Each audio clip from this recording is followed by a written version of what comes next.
우리 하나님의 말씀을 보도록 하겠습니다. 하나님의 말씀 출애굽기 14장 10절에서 14절까지 우리 다 같이 읽도록 하겠습니다. 출애굽기 14장 10절에서 14절. 바로가 가까이 올 때에 이스라엘 자손이 눈을 들어본즉 애굽 사람들이 자기들 뒤에 이른지라. 이스라엘 자손이 심히 들어와여 여호와께 부르짖고 그들이 또 모세에게 이르되 애굽에 매장지가 없어서 당신이 우리를 이끌어내어 이 광야에서 죽게 하느냐? 어찌하여 당신이 우리를 애굽에서 이끌어내어 우리에게 이같이 하느냐? 우리가 애굽에서 당신에게 이른 말이 이것이 아니냐? 이르기를 우리를 내버려 두라. 우리가 애굽 사람을 섬길 것이라 하지 아니하더냐? 사람을 섬기는 것이 광야에서 죽는 것보다 낫겠노라. 모세가 백성에게 이르되 너희는 두려워하지 말고 가만히 있어서 여호와께서 오늘 너희를 위하여 행하시는 구원을 보라. 너희가 오늘 본 애굽 사람을 영원히 다시 보지 아니하리라. 여호와께서 너희를 위하여 싸우시리니 너희는 가만히 있을지니라. 아멘. 자, 오늘 우리 요절을 외우신 분들 한번 우리 일어나 주시길 바랍니다. 우리 교육부서부터 우리 유년부, 초등부, 우리 중고등부부터 일어나셔서 오늘 요절을 외우신 분들, 네. 자, 오늘 요절은 오늘 설교에도 나오는 요절이네 보니까. 자, 시작. 그런즉 너희는 어떻게 하라고? 먼저 그의 나라와 그 의를 구하라. 그래 하면은 다른 모든 것들을 하나님께서 더하여 주시리라. 근데 우리 장년들은 다 외우고 있기 때문에 안 하겠고, 오늘 요절을 외우신 분들은 집에 가셔서 맛있는 거 사드시기를 바라요. 오늘은 그래 앉아주시길 바랍니다. 저는 지난 한 주간의 성경을 묵상하면서 이스라엘 백성들이 출애굽을 하여서 홍해를 건너는 어마어마한 사건을 보고, 그 다음에 홍해를 건너서 광야 40년을 거쳐서 가나안 땅에 들어가게 되었습니다. 그런데 제가 이 말씀을 묵상하면서 이런 생각이 문득 들었어요. 이스라엘 백성들은 홍해를 건너서 40년 동안의 광야를 살았는데 이 광야 땅에 들어가서 그들은 무엇을 했을까? 그들은 매일 만나만 먹고 살았을까? 하나님께서 구름 기둥으로 불기둥으로 인도하시고 만나를 주시고 바위에서 생수를 내주시고 언뜻 생각하면 아무런 염려와 근심과 걱정이 없을 때인데 과연 그들은 염려도 없고 근심도 없고 걱정도 없이 살아갔을까? 아니면 우리와 동일하게 그들도 고민하고 그들도 염려하고 그들도 고통을 겪었을까? 이런 것들을 생각을 해보았습니다. 언뜻 보면 이스라엘 백성들은 아무 걱정 없이 살아갔을 것 같지만은 여러분, 그들도 사랑하고 결혼하고 아이를 낳고 양육하고 키우고 또 자기 부족의 수령이 되기도 하고 장자리에 오르기도 하고 그들에게도 수많은 갈등과 수많은 삶의 이야기가 있었다는 것을 우리는 민수기를 통해서 충분히 알 수가 있는 것입니다. 여러분, 이 광야에서 살아가는 우리에게 필요한 것은 무엇일까? 이 광야 40년은 성경에서 보면은 우리 신앙생활과 동일하다고 이야기했어요. 이스라엘 백성들이 홍해를 건너서 가나안 땅에 들어가기 40년의 그 기간을 우리가 예수님 믿고 홍해를 건너서 예수님 믿고 세례받고 살아가는 일생의 신앙생활과 같다고 이야기를 하고 있습니다. 고린도전서 10장 1, 2절에 보면은 형제들아, 나는 너희가 알지 못하기를 원하지 아니하노니 우리 조상들이 다 구름 아래에 있고 바다 가운데로 지나며 모세에게 속하여 구름과 바다에서 세례를 받았다 그랬잖아요.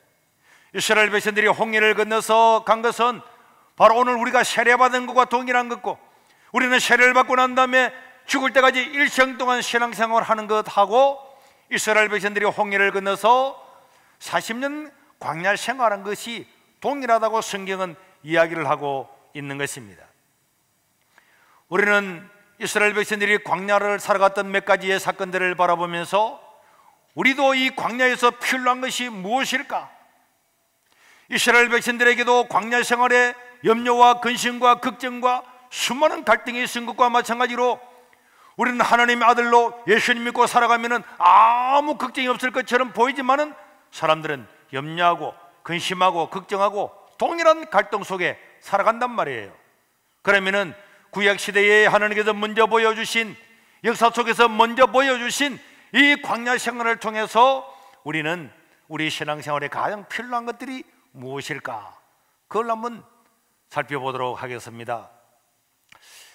바로 왕의 압제 아래에서 살았던 이스라엘 백성들은 모세라고 하는 지도자를 통해서 드디어 10가지 재앙을 통해서 바로를 심판하고 그들은 애굽을 탈출하게 됩니다. 탈출하게 되는데 가장 먼저 그들이 탈출해서 진을 친 곳이 홍해 앞이었어요. 그래서 출애굽기 14장 1절에서 3절에 보면은 여호와께서 모세에게 말하여 이르시되 이스라엘 자손에게 명령을 이르기를 바다와 믹돌 사이에 하이비르답 곧 바알소본 맞은편 바닷가에 장막을 치게 하라. 바로가 이스라엘 자손에 대하여 말하기를 그들이 땅에서 멀리 떠나 광야에 갇힌 바 되었다 하리라. 이게 보면 하나님은 이스라엘 백성들을 출애굽을 시켜가지고 저 해변길을 통해서 가나안 땅에 들어간 것이 아니고 양쪽에는 산맥이 있고 앞에는 바다가 있는 그런 곳에 진을 치게 한 거예요. 이게 하나님의 명령이었습니다. 파라오 왕이 볼 때는 야, 이스라엘 하나님이 뭐 우리나라에서는 대단하더니 광야에 가니까 아무것도 아니네. 양쪽 산맥이 있고 그 중간에는 앞에는 바다가 있고 이건 완전히 독에 갇힌 지구나, 이런 생각을 하게 되어서 바로는 진격을 하게 되는데요. 하나님은 왜 이렇게 하셨을까? 이스라엘 백성들이 볼 때도 의아하잖아요. 왜 좋은 길을 버려두고 홍해 바다에 산맥 가운데 도간에 든 지처럼 그렇게 진을 찌게 했을까? 4절에 보면 하나님은 계획이 있었습니다. 내가 바로의 마음을 완악하게 한적 바로가 그들의 뒤를 따르리니 내가 그의 온 군대로 말미암아 영광을 얻어 애굽 사람들이 나를 여호와인 줄 알게 하리라. 이것이 하나님의 계획이었어요. 이것을 보고 난 다음에 바로는 특공대를 모집을 해가지고 병거 600성을 끌어모아다가 즉각적으로 산맥과 바다에 갇힌 이스라엘 백성들을 다시 치도록 명령을 내렸습니다. 여러분, 그래서 이스라엘 백성들은 그 진을 치고 있다가 바로의 군대가 따라오는 것을 보았죠. 10절에 보면은 바로가 가까이 올 때 이스라엘 자손이 눈을 들어 본적, 따라합시다. 눈을 들어 본적, 눈을 들어 본적, 눈을 들어 본적. 애굽 사람들이 자기들 뒤에 뒤따라오는 것을 보고 난 다음에 이스라엘 자손이 심히 두려워하여 여호와께 부르짖고 모세를 원망하는 내용이 오늘 본문에 기록되어 있습니다. 사람들은 언제나 눈에 보이는 것이 문제인 것입니다. 여러분, 우리는 하나님을 바라보고 믿음으로 살아가야 되는 하나님의 백성임에도 불구하고 왜 우리가 염려하고 왜 우리가 부러지고 왜 우리가 갈등하고 왜 우리가 무서워하고 왜 두려워하느냐? 언제나 우리 눈에 보이는 것을 귀하게 여기고 눈으로 보이는 것으로 판단할 때에 우리는 믿음을 잃어버리게 되는 것이고 하나님을 원망하고 지도자를 원망하고 이웃을 원망하는 나락으로 떨어지게 되는 것입니다. 그러나 여러분, 하나님의 능하신 계획을 알았던 모세는 뭐라 그랬습니까? 13절과 14절에 보니까 모세가 백성에게 이르되 너희는 두려워하지 말고 가만히 서서, 너희는 두려워하지 말고 가만히 서서. 이것이 눈에 보이는 대로 살아가는 사람이 아니라 하나님을 의지하고 하나님을 바라보는 사람의 음성인 줄로 들으시기를 바랍니다. 여호와께서 오늘 너희를 위하여 행하시는 구원을 보라. 너희가 보내고 사람을 영원히 다시는 보지 아니하리라. 여호와께서 너희를 위하여 싸울 것이니까 너희는 가만히 있을지어다. 그러니까 눈으로만 본 백성들하고 하나님의 음성을 듣고 하나님을 보고 신뢰하고 살아가는 모세의 반응은 정반대고 완전히 다르다는 거예요. 똑같은 상황 안에서, 똑같은 환경에서, 똑같은 곳에 진을 쳤지만은 우리가 누구를 바라보는가, 세상을 바라보는가, 현실을 바라보는가, 하나님을 바라보는가에 따라서 우리의 삶의 태도가 완전하게 달라지게 되는 것입니다. 우리는 이 광야를 살아가는 우리는 무엇을 보아야 될까요? 무엇을 보아야 되겠습니까? 믿음의 사람들은, 믿음으로 살아가는 사람들, 믿음의 선진들은 일반 사람들이 바라보는, 세상을 바라보는 그 눈이 아니라 하나님께서 보여주시고 하나님께서 알려주신 그 사실을 믿고 살아가는 사람이에요. 그래서 선지자는 먼저 아는 사람입니다. 하나님께서 가르쳐 주신 그 사실을 먼저 알고, 선견자는 하나님이 보여주신 것을 먼저 보았기 때문에 그들은 선지자요 선견자가 되는 거예요. 세상만 바라보고 세상에서 갈등하고 고통하고 하나님을 잊어버리고 살아가는 것은 그야말로 우리가 하나님을 저버리고 날마다 갈등 속에 살아가는 것과 동일한 것입니다. 사도 바울은 고린도서 5장 7절에 우리는 믿음으로 행하고 보는 것으로 아니함이로다. 다시 한번 우리가 따라하겠습니다. 우리는 믿음으로 행하고 보는 것으로 아니함이로다. 사도 바울이 복음을 전할 때는 기독교가 어마어마한 핍박을 받았습니다. 예수 믿는 한 가지 이유 때문에 검도자의 칼날 아래 죽어갔습니다. 기둥에 매달려서 기름칠을 하고 불태워 죽였습니다. 사자밥이 되었습니다. 그럼에도 불구하고 바울은 이 복음을 전하면서 우리는 믿음으로 행하고 눈으로 보이는 것으로 아니한다. 우리 하나님께서 우리에게 주어진 사명, 우리 예수님이 주어진 사명, 그 사명 이루는데, 이 사명을 이루는데 가장 방해되는 것은 눈으로 보는 거예요. 온 세계를 로마라고 하는 대제국이 다 지배하고 있는데, 로마 황제를 주님이라고 부르는데, 우리 한 줌도 안 되는 우리가 예수님을 붙들고 주님을 섬긴다고 해서 이 세상이 달라질 것인가? 이 로마가 달라질 것인가? 대제국 전 세계를 지배한 이 로마를 우리가 바꿀 수 있을 것인가? 절대로 불가능하게 보이지만은 바울은 우리는 믿음으로 행하고 눈으로 보는 것으로 아니었기 때문에 내가 로마까지도 가서 로마도 보아야 되리라, 그런 꿈을 가지고, 그런 기도를 가지고 나아갔더니 결국은 예수님을 십자가에 못 박아 죽였던 그 로마가 하나님을 100% 믿는 기독교 국가가 된 줄로 믿으시기를 바랍니다. 하나님의 은혜로 홍해는 갈라졌습니다. 이스라엘 백성들은 수천 년 동안 잊을 수 없는 사건을 목격하고, 이스라엘 역사 중에서 가장 위대한 사건으로 이 홍해 사건은 기록이 되었습니다. 광야에서 진정 필요한 것은 믿음으로, 믿음의 창을 통해서 세상을 바라보는 눈인 줄로 믿으시기를 바랍니다. 이 광야 초기에 있었던 12명의 정탐꾼을 보냈던 사건도요, 성경은 엄청나게 중요하게 다루고 있습니다. 하나님께서 가나안 땅을 주시겠다고 약속하고 너희는 올라가서 저 가나안 족속을 쳐라, 이렇게 하나님께서 명령을 했음에도 불구하고 이스라엘 백성들은 그 땅을 한번 정탐해 보아야 되겠다고 우겼어요. 그래서 모세도 그냥 허용을 했습니다. 한번 가봐라. 그래서 한 지파에 한 명씩 12명을 보냈잖아요. 그런데 그 12명의 정탐꾼 중에서 10명은 그들이 눈으로 본 것 때문에, 그들이 눈으로만 본 것 때문에 하나님이 주시는 비전이나 하나님이 주시는 사명이나 하나님이 주시는 말씀은 잊어버리고 자기들 눈으로 보았던, 육신의 눈으로 보았던 그것 때문에 이스라엘 백성들은 40년 동안 광야에서 그 불신앙한 사람들이 다 죽을 때까지 헤매게 되었을 뿐만 아니라 그들은 어마어마한 고통을 당하는 나락으로 떨어진 것을 우리는 성경을 통해서 볼 수가 있습니다.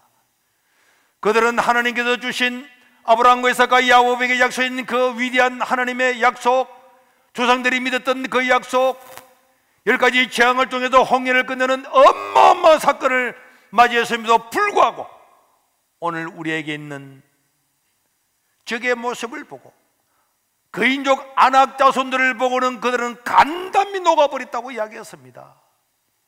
어마어마한 요새를 바라보면서, 그인족을 바라보면서 우리는 메뚜기 같다. 그들이 집을 밟아버리면 우리는 죽을 수밖에 없는 메뚜기처럼 우리는 약한 자다. 그들은 이 광야에서 무엇을 먹고, 이 광야에서 어떻게 농사를 짓고 어떻게 짐승을 키우고 살 거냐? 하나님이 약속하신 약속, 하나님이 행하셨던 수많은 능력은 다 잊어버리고 오직 눈에 보이는 것, 내가 본 그 자손들, 그 요새들, 그것 하나만 바라보면서 우리는 메뚜기와 같습니다. 우리는 전쟁에도 안 됩니다. 이길 수가 없습니다. 이 이야기를 했고, 믿음 없는 백성들은 이 말씀을 받아들인 거예요. 믿음 없는 백성들이 이 말씀을 받아들이고 아멘하는 순간에 그들은 완전히 마귀의 밥이 된 거예요. 믿음을 빼앗겨 버리면 다 빼앗긴 거예요. 따라합시다. 믿음을 빼앗기면 모든 것을 잃는다.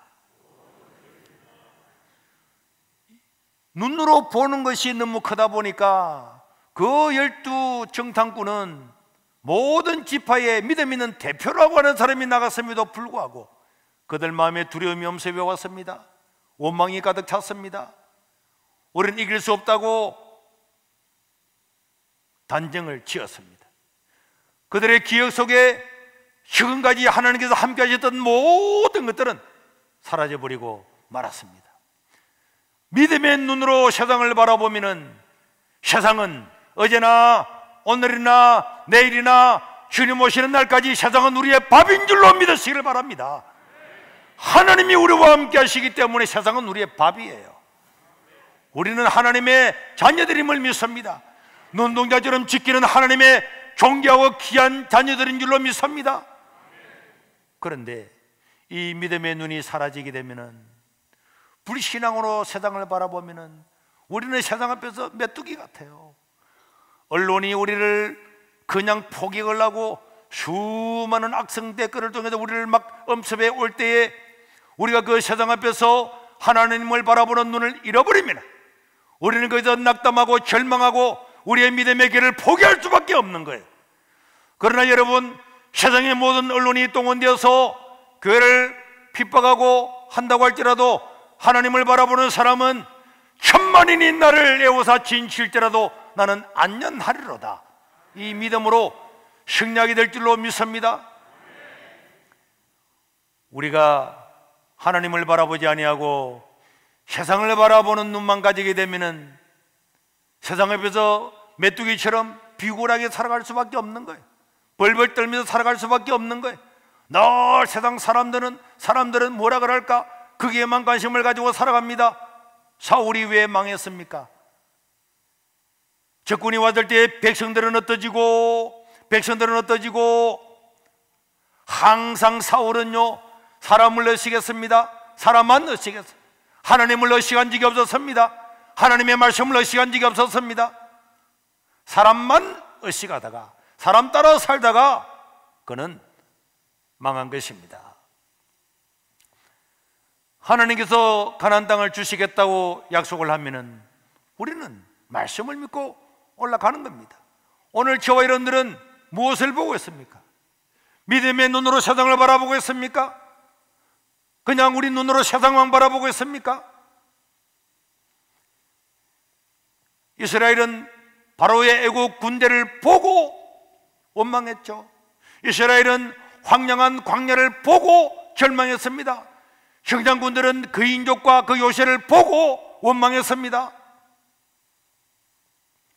눈으로 보는 것, 언제나 우리가 눈으로 보는 것은 믿음의 시각을 통해서 세상을 바라보아야 성도는 승리하게 될 줄로 믿습니다.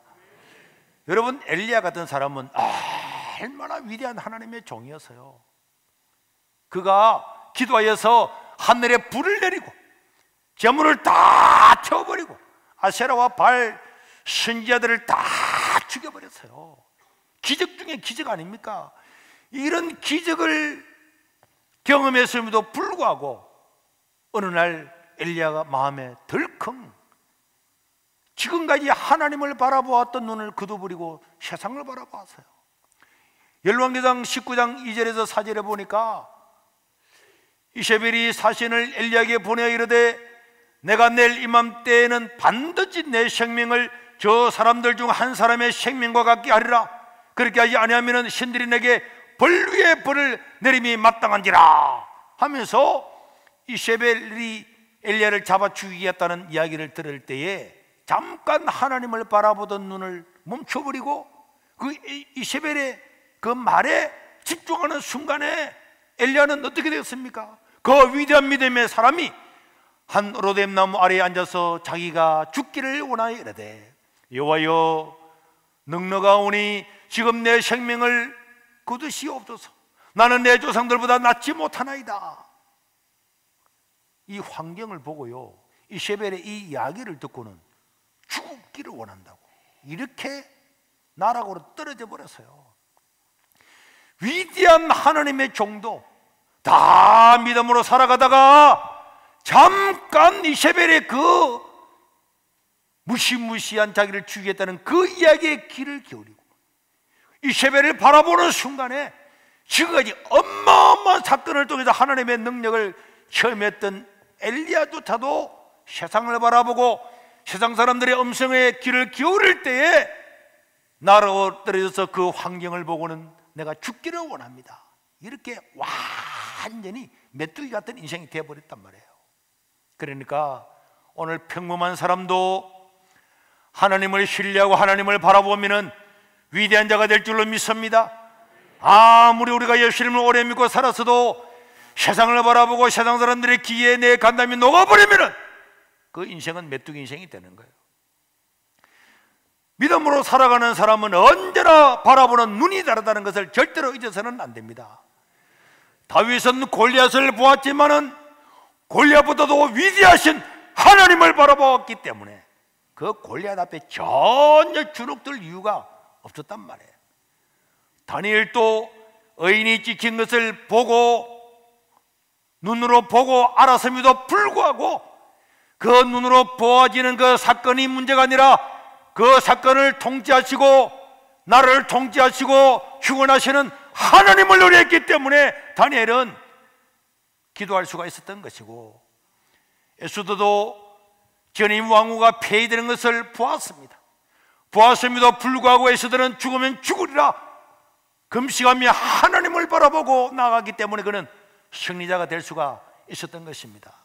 결국은 믿음이라고 하는 것은 누구를 보는가, 누구의 말을 듣는가, 세상을 볼 것인가, 환경을 볼 것인가, 그 세상과 환경을 다 다스리시는 전능하신 하나님을 바라볼 것인가, 여기에 우리 광야 생활에 성패가 있음을 믿으시기를 바랍니다. 결국 믿음이라고 하는 것은 이 세상 환경보다도 훨씬 위에서 모든 것들을 다스리고 통치하시고 주관하시는 하나님을 더 크게 바라보는 사람은 그 사람은 믿음의 사람이 되는 거고, 하나님이 세상을 통치한다는 것을 말로는 믿는다고 말하지만은 실제적으로는 이 세상의 통치자들과 권세자들과 공중거제 잡은 이런 데 흔들림에게 되고 그런 것들을 바라보게 되고 하나님을 바라보는 것 시각이 적어져 버리면은 그 사람은 세상적인 사람이 될 수밖에 없는 것입니다. 저는 지난 12월 30일 날 보건복지부는 감염법 49조를 내버린다 작년에 개정을 하고, 이 12월 30일 날부터 새롭게 발효되는 이 감염법 49조는 우리가 하나님께 예배드리는 이 예배를 자기들이 얼토당치도 않는 일방적이고 제한적이고 지역도 가리지 않고 그냥 한마디 명령하면 다 들으라 이 말을 듣지 아니하면은 경고하고, 경고해도 예배를 드리면은 10일 정지를 하고 10일 정지를 해도 예배를 드리면은 폐쇄하겠다고, 폐쇄했는데도 예배를 드리면은 교회의 표지판과 간판을 뜯어내겠다고, 십자가를 끌어내리겠다고 법을 만들고, 그날이 첫날이었어요.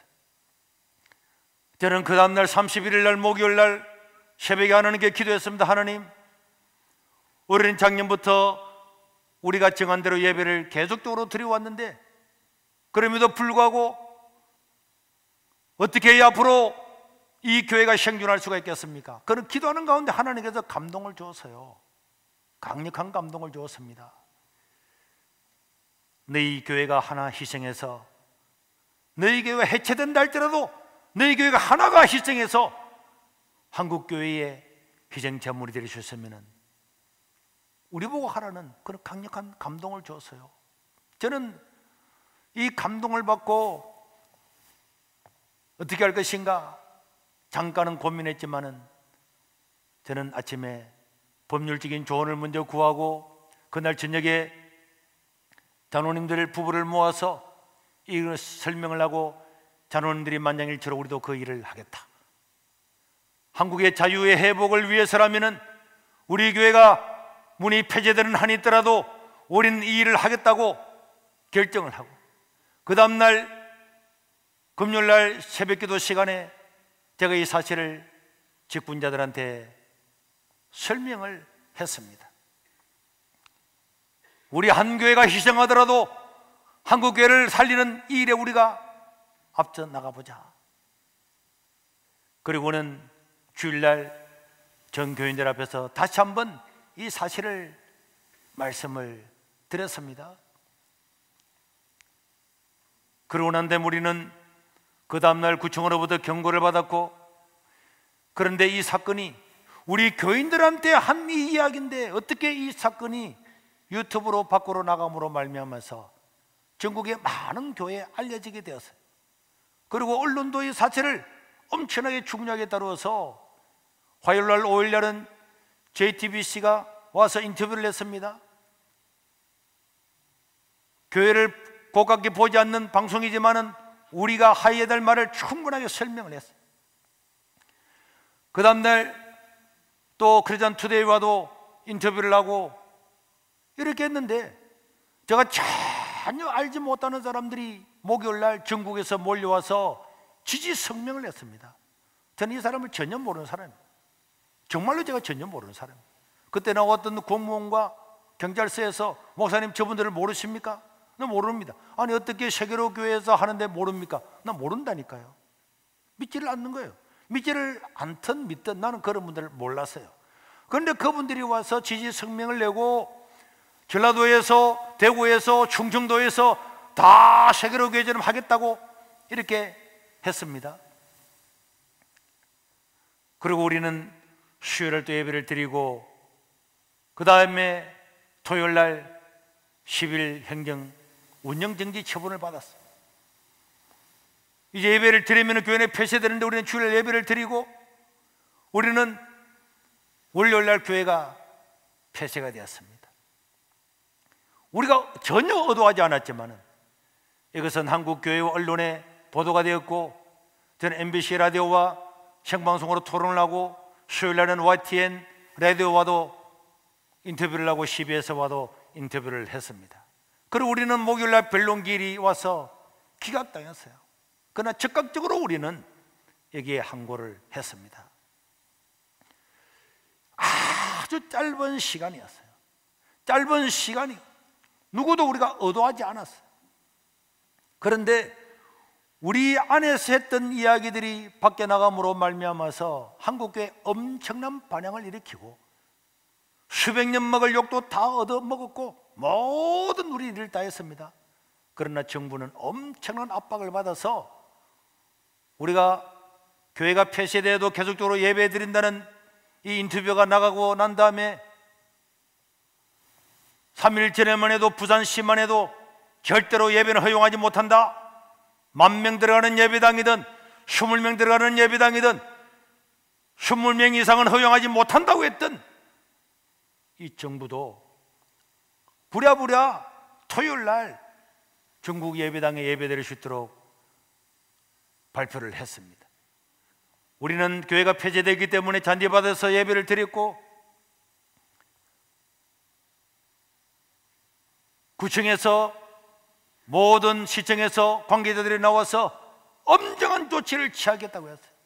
이제 예배를 드렸기 때문에 그들은 와서 교회 표지판을 뜯고 교회 간판을 걷어내고 교회의 표지인 십자가를 끌어내리는 법이 하나 남아 있었는데, 나는 그게 보고 싶었습니다.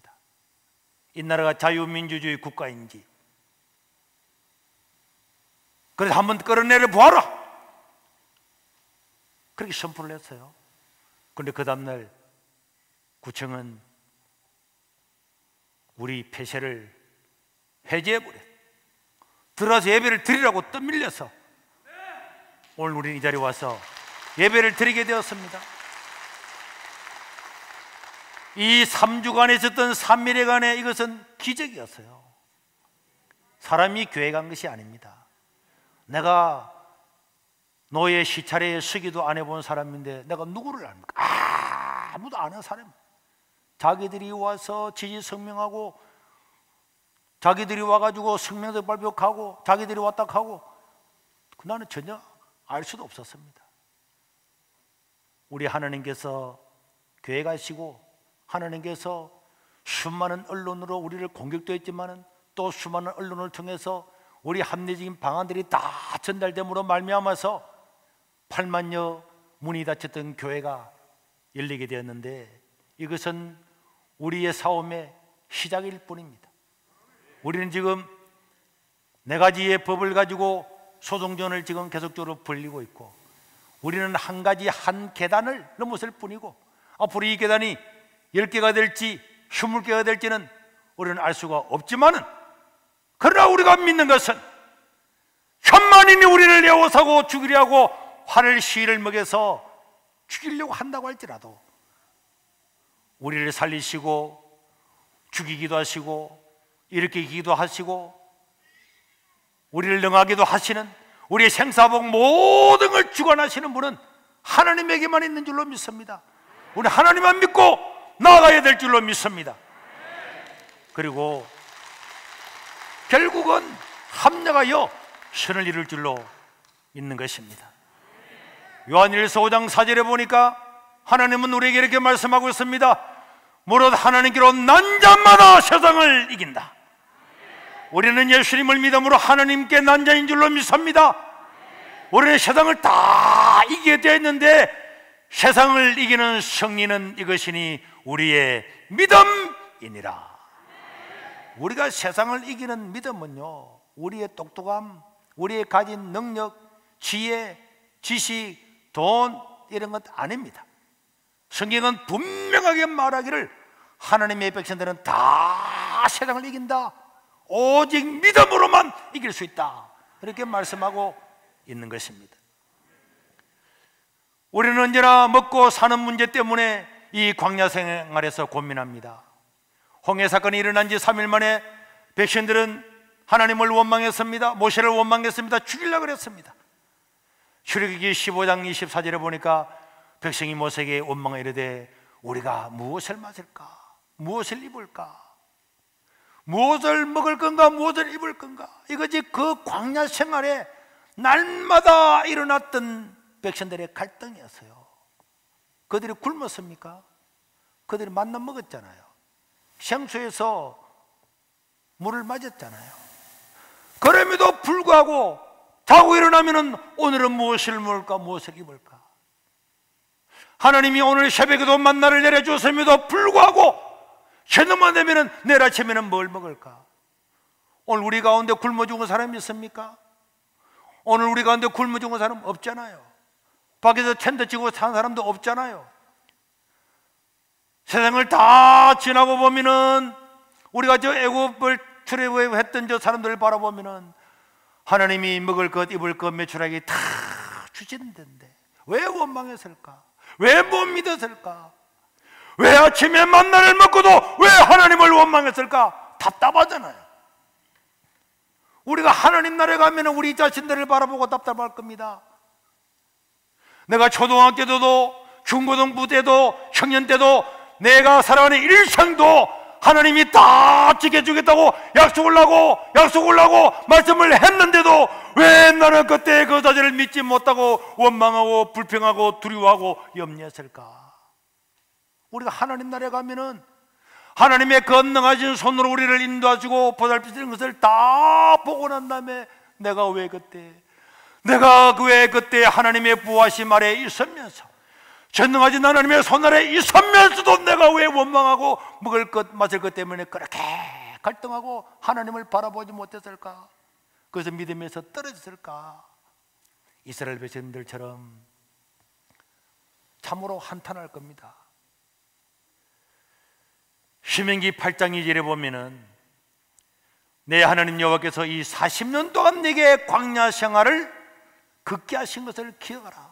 이는 너를 낮추시며 너를 시험하사 내 마음이 어떠한지 그 하나님의 명령을 지키는지 지키지 않는지 하나님께서 시험해서 알기 위해서 이 광야를 극게 하신다고 이야기했어요.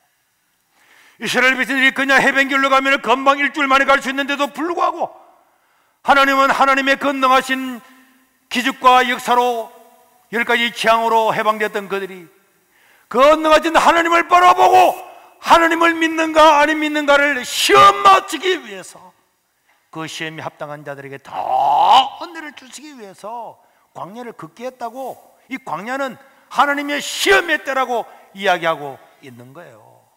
그리고 그 핵심이 뭐냐? 신명기 8장 3절에 보면 시험의 핵심은 너를 낮추시며 너를 줄이게 하시며 또 너도 알지 못하며 내 조상도 알지 못하던 만나를 내게 먹이신 것은 사람이 떡으로만 사는 것이 아니요 여호와 입에서 나오는 모든 말씀으로 사는 줄을 네게 알게 하려 하심이라. 오늘 우리는 이스라엘 백성들처럼 무엇을 먹을까? 떡이 있어야지, 돈이 있어야지, 좋은 대학 나와야지, 좋은 부모 만나야지, 다 떡만 바라보는 떡. 떡이 없어는 안 된다, 흙수저는 안 된다, 우리는 이미 신분이 정해져 버렸다, 우리는 할 수가 없다. 전부 다 모여서 하는 이야기는 떡 이야기입니다. 떡이 없으면 안 된다, 떡이 없으면 살아갈 수 없다, 돈 없으면 안 된다, 안 된다는 그런 때에 하나님은 아니야. 우리는 떡으로 사는 존재가 아니라 하나님의 입에 나온 하나님의 약속의 말씀으로 살아간다는 그런 사람을 만나보고 싶은 거예요. 그리고 하나님은 그들에게 능력을 주신다고 이야기를 하셨습니다. 이게 광야 생활의 시험입니다. 이것을 평생을 깨닫지 못하고 신앙생활을 끝내는 사람은 하나님 나라 가면은 정말 슬피 울고 이를 갈 겁니다. 내가 왜 몰랐을까? 하나님이 광야에서 시험한다고 했는데, 이미 말씀했는데 내가 왜 몰랐을까? 역사 가운데 이 사건들을 실제적으로 눈으로 보여준 것이 출애굽 사건이란 말이에요. 낮에는 구름 기둥으로, 밤에는 불 기둥으로 반석에서 생수를 내시고 하늘에 만나를 내시고 고기가 필요했던 메추라기를 불러서 그들을 먹이시고 옷도 신발도 떨어지지 않게 하시고 광야에서요 가장 많이 필요한 광야에서 이 땅에서 가장 많은 기적이 일어났음을 믿으시기를 바랍니다. 우리 삶에서 가장 어려운 광야길을 걸어갈 때 그때에 여러분들이 떡으로만 사는 것이 아니고 하나님이 외놓는 말씀으로 살아가면은 하나님은 그 가는 곳곳마다 기적으로 함께 하실 줄로 믿습니다. 저는 목회를 하면서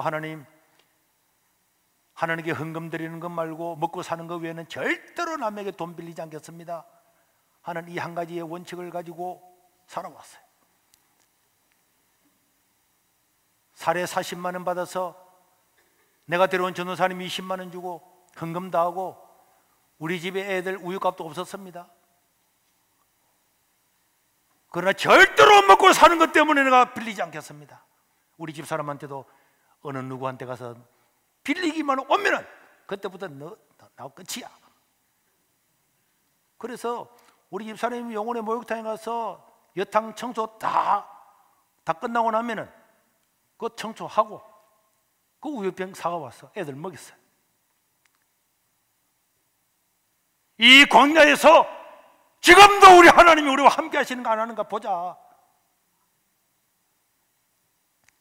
그렇게 살아왔잖아요. 그 가운데 수많은 기적으로 하나님 우리를 인도하셨어요. 광야는 하나님의 말씀을 따라가는 사람에게는 날마다 기적이 일어나는 현장인 줄로 믿으시길 바랍니다. 떡으로만 산다고 잔머리 굴리고 살아가면은 평생을 살아도 하나님의 은혜와 능력을 맛볼 수 없을지라도 능하신 나를 구원하신 하나님을 의뢰하고 이 광야를 할지라도 사람이 떡으로만 사는 것이 아니요 하나님의 입에서 나오는 말씀으로 산다는 것을 증명하는 것이 광야이기 때문에 오늘 저와 여러분들도 눈으로 바라보는 것, 내 입으로 하는 말을 분별하게 해서 이 광야가 기적의 땅이 될 수 있도록 만들어야 될 줄로 믿습니다. 이 광야를 살아가는 데는 똑똑한 거 필요 없어요. 광야에서요 IQ 높은 거 필요 없습니다. 오히려 똑똑한 사람이 광야길을 갈 때는 가장 고통스러운 거예요. 아니 저 말도 못하는 모세를 세워서 지가 왕이야, 지 말 들으라고. 말도 한마디 못해서 저 형이 대변인 하잖아요. 이 광야에서 뭘 먹고 살 건지 대책이 없잖아요. 그 머리로 해결됩니까? 똑똑함으로 해결됩니까? 인간적인 지식과 똑똑함으로는 광야는 날마다 실패, 원망, 불평 말고는 할 게 없는 것이 광야고, 믿음으로 살아가는 사람은 여기 무슨 IQ가 필요합니까? 잘남이 필요합니까? 좋은 대학이 필요합니까? 하나님을 신뢰하고 살아가면은 하나님은 오늘도 만나주시고 내일도 주시고 낮에는 구름으로 밤에는 불기둥으로 이것보다 날마다 기적을 체험할 길이 어디에 있습니까? 광야에는 믿음과 순종 외에는 보탤 것이 없어요. 광야 생활에서 승리하는 길은 믿음과 순종 외에는 대장 더 보탤 것이 없는 것입니다. 내 지식으로는 이 광야에서 하루도 견디기 어렵습니다.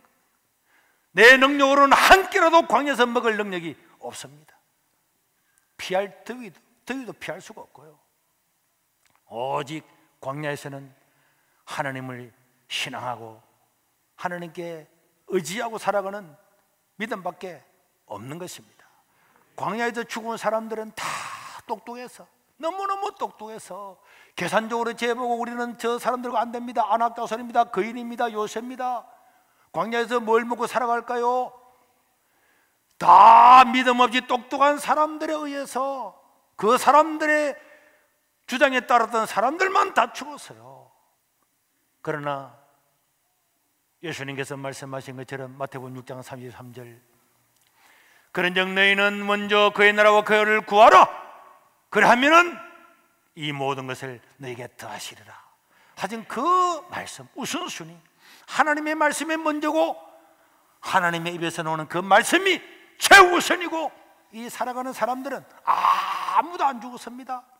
광야 다 건넜습니다. 다 가나안 땅에 들어갔습니다. 우리의 문제는 바라보는 것의 문제고, 우리의 문제는 우선순위의 문제입니다. 오늘 저와 여러분들이 우리 살아가는 우선순위를 똑바로 정해서 이 세상에서 헷갈리지 말고 하나님을 의뢰하고 삶으로 말미암아서 하나님 주시는 그 놀라운 은혜와 능력을 친히 날마다 경험하고 살아갈 수 있기를 주의 이름으로 축원합니다.